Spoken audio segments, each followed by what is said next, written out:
신학생 시절에 제가 존경하던 목회자 선배님 중 한 분이 이중표 목사님이셨어요. 소속 교단은 다르지만 그분의 설교와 삶을 통해서 많은 도전과 감동을 받았죠. 그분이 강조했던 신학을 흔히 별세 신학이라고 말해요. 이중표 목사님이 강조하신 별세 신학은 죽으면 그냥 다 끝난다는 허무주의가 아니고 죽음 이후의 세계만 바라보는 내세지향적 신앙도 아닙니다. 바울이 형제들아 내가 그리스도 예수 우리 주 안에서 가진 바 너희에 대한 나의 자랑을 두고 단언하노니 나는 날마다 죽노라 이렇게 선언했던 것처럼 이 땅에서부터 별세를 사는 것이 별세 신학의 핵심이었죠. 별세란 죽음을 의미하는데 얼핏 들으면 죽음을 산다는 말이 모순처럼 들리죠. 하지만 예수님께서 우리에게 약속하신 천국은 죽어서 가는 천국만이 아니라 현세에서부터 그리스도 안에서 누리는 하나님 나라입니다. 죽어서 가는 천국이 하나님이 우리에게 주신 약속이라면 하나님 뜻대로 이 땅에서 우리가 하나님 나라의 삶을 살아내는 것은 그분이 우리에게 요구하시는 바라는 거죠. 그런데 우리가 이 땅에서 하나님이 바라시는 뜻대로 하나님 나라의 삶을 살아내려면 내 옛사람이 죽어야만 가능하거든요.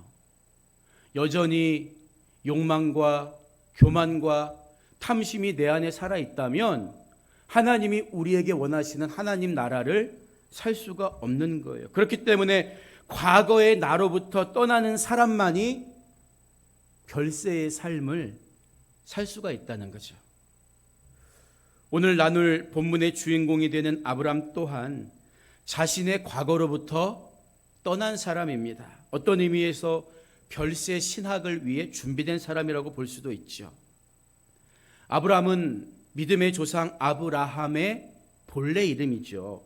하나님이 그에게 복을 주시기 전에 먼저 너는 너의 고향과 친척과 아버지 집을 떠나 내가 네게 보여줄 땅으로 가라. 이렇게 명령하세요. 하나님께서 고향과 친척도 모자라서 아버지의 집을 떠나라. 이렇게까지 말씀하신 이유가 뭘까요? 아브라함의 아버지 데라는 우상을 숭배하는 사람이었습니다.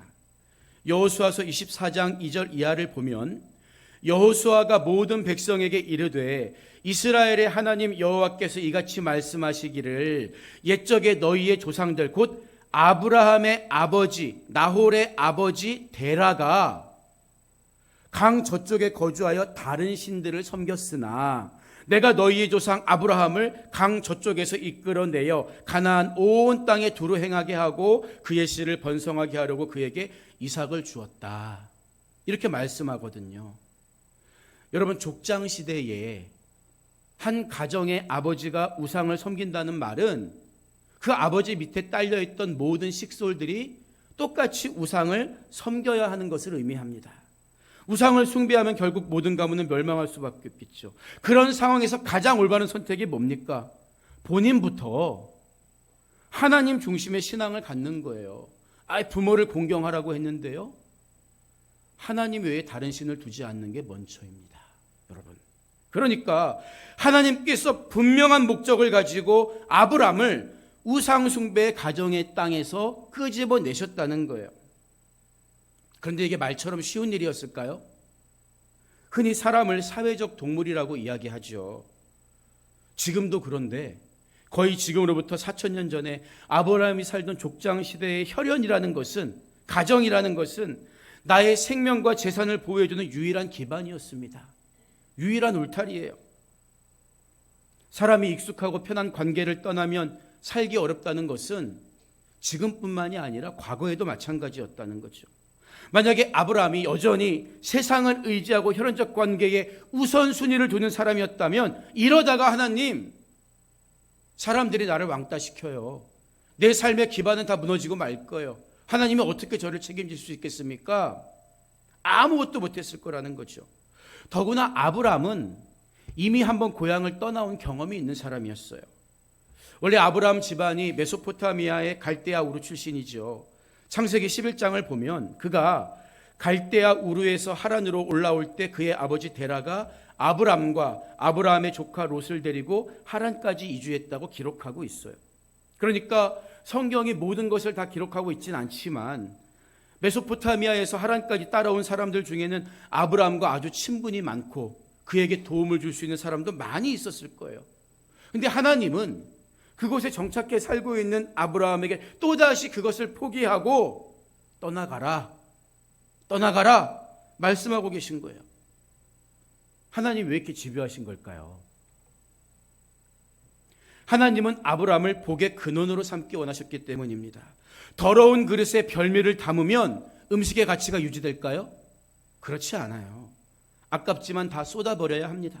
마찬가지로 하나님은 아브라함에게 복을 주시기 전에 먼저 복받을 그릇을 준비하게 하신 거라고요. 간절히 바라기만 하면 원하는 걸 얻을 수 있다는 게 우리 소망이 아닙니다.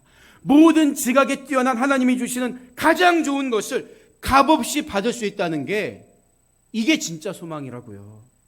아브라함처럼 나도 옛 자아를 버리고 깨끗한 그릇을 준비할 때 하나님이 주시는 복을 제한 없이 받을 수 있는 거예요. 하나님 말씀에 순종한 아브라함에게 하나님이 두 가지 복을 약속하시는데요. 2절을 보겠습니다. 내가 너로 큰 민족을 이루고 내게 복을 주어 내 이름을 창대하게 하리니 너는 복이 될지라. 이 말씀을 하십니다. 두 가지가 뭡니까? 하나는 큰 민족을 만들어주겠다. 또 하나는 뭐예요? 내 이름을 창대하게 하겠다는 거죠. 여러분, 성경에서 중요하게 다루는 것 가운데 하나가 복입니다. 복. 하나님이 주시는 복은 우리가 반드시 받아야 하는 거예요. 기복적인 신앙은 문제지만 성경은 분명히 우리에게 복을 구하고 복을 받으라고 가르쳐주기 때문입니다. 그런데요, 구약시대의 복은 주로 가시적인 거예요. 제가 여러 번 말씀드리지만, 왜냐하면 타락한 세상 속에서 하나님 나라의 풍요로움을 눈으로 확인할 수 있다는 것은 그 자체로 의미가 있고 간증의 제목이 되기 때문입니다. 그래서 성경은 말씀에 순종한 이삭이 100배나 복을 받았다고 증언하고, 또 이스라엘 백성이 들어가게 될 가나안 땅 또한 젖과 꿀이 흐르는 땅이라고 생생하게 묘사하고 있잖아요. 하지만 아브라함은 이런 가시적인 복을 누리기에는 사실 태생적인 한계를 가진 사람이었어요. 왜냐하면 아브라함의 이야기는 창세기 12장에서 시작하는 게 아니라 11장에서 시작하거든요. 창세기 11장 30절을 보면 아브라함의 족보를 이야기하다가 아브라함의 아내 사레는 임신하지 못함으로 자식이 없었더라. 이렇게 증언하고 있기 때문입니다. 여러분, 그러나 인간의 불가능을 가능으로 만드는 분이 하나님이시라고요.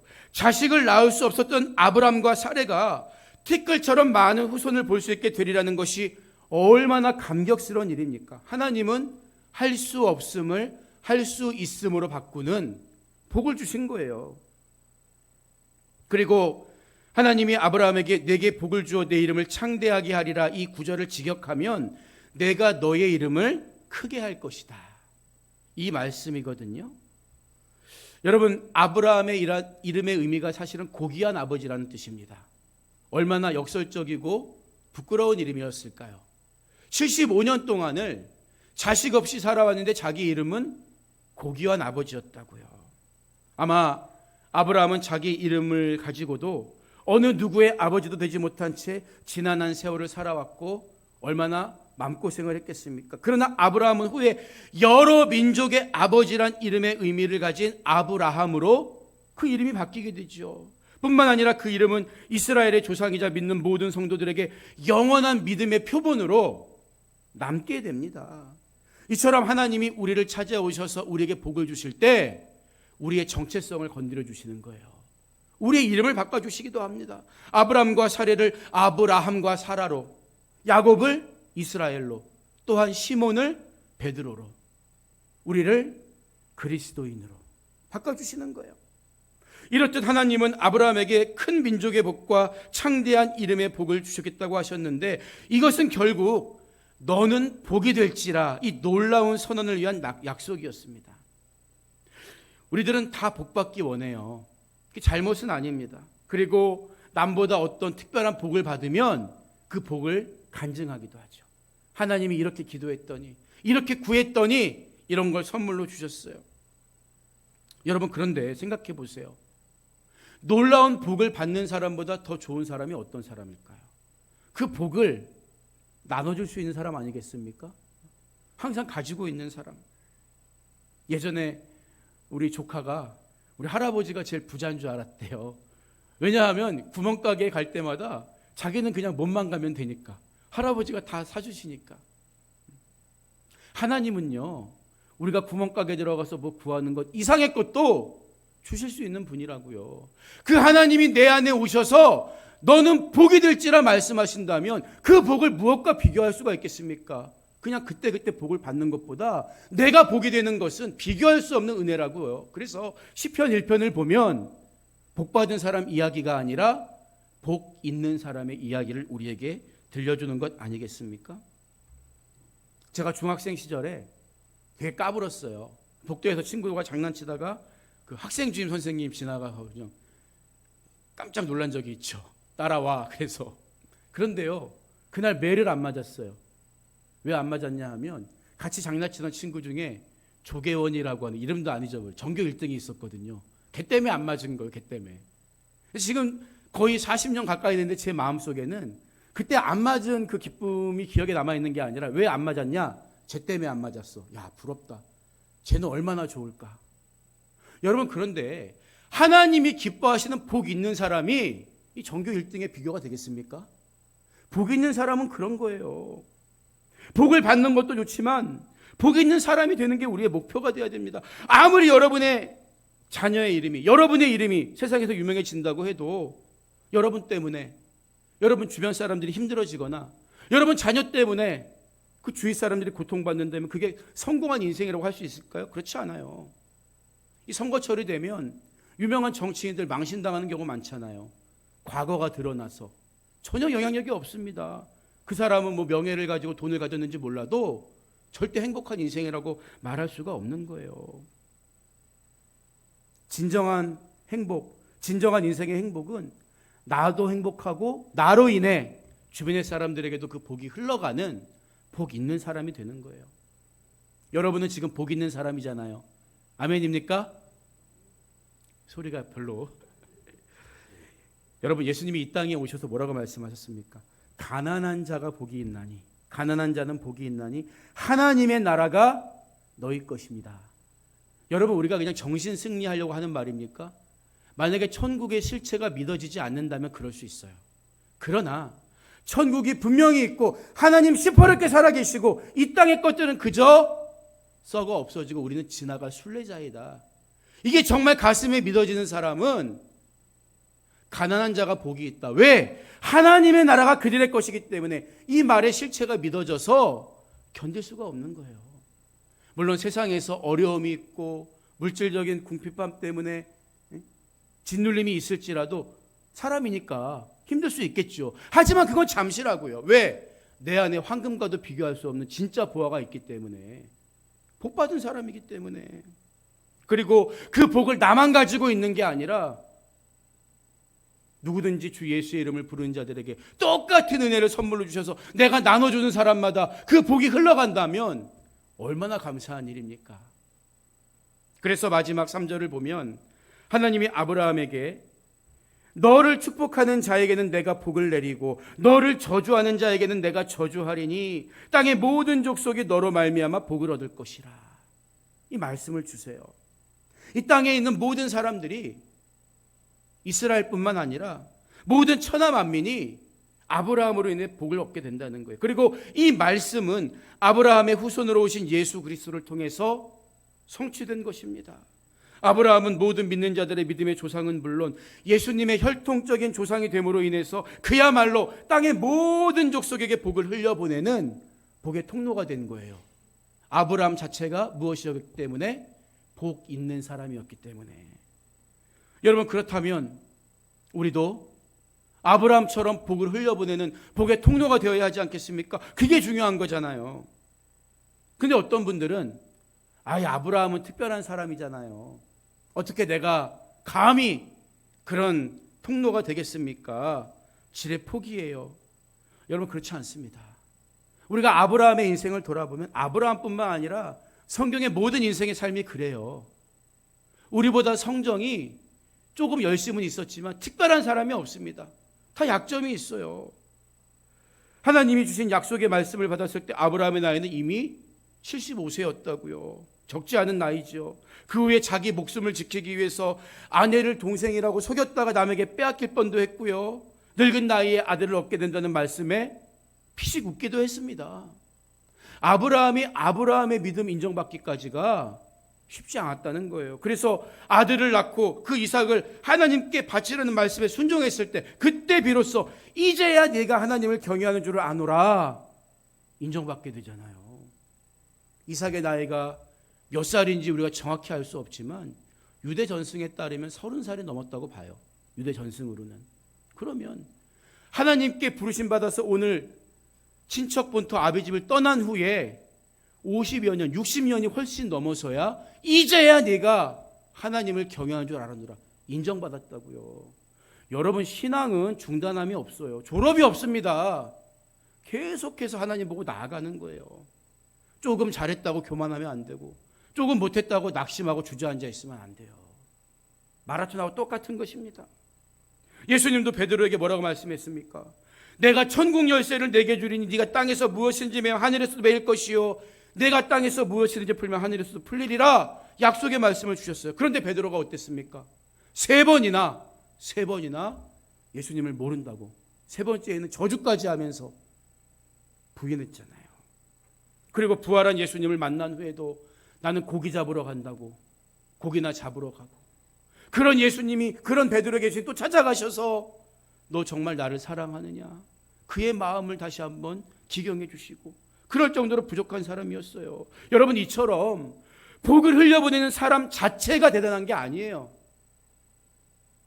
뭐가 대단합니까? 그럼 그런 사람조차 들어쓰시는 하나님과 하나님의 약속의 말씀의 능력이 대단한 거예요. 우리가 연약할지라도 그 약속의 말씀을 붙들고 순종하면 하나님은 이 시대에 나도 복의 통로로 삼아 주신다는 거죠.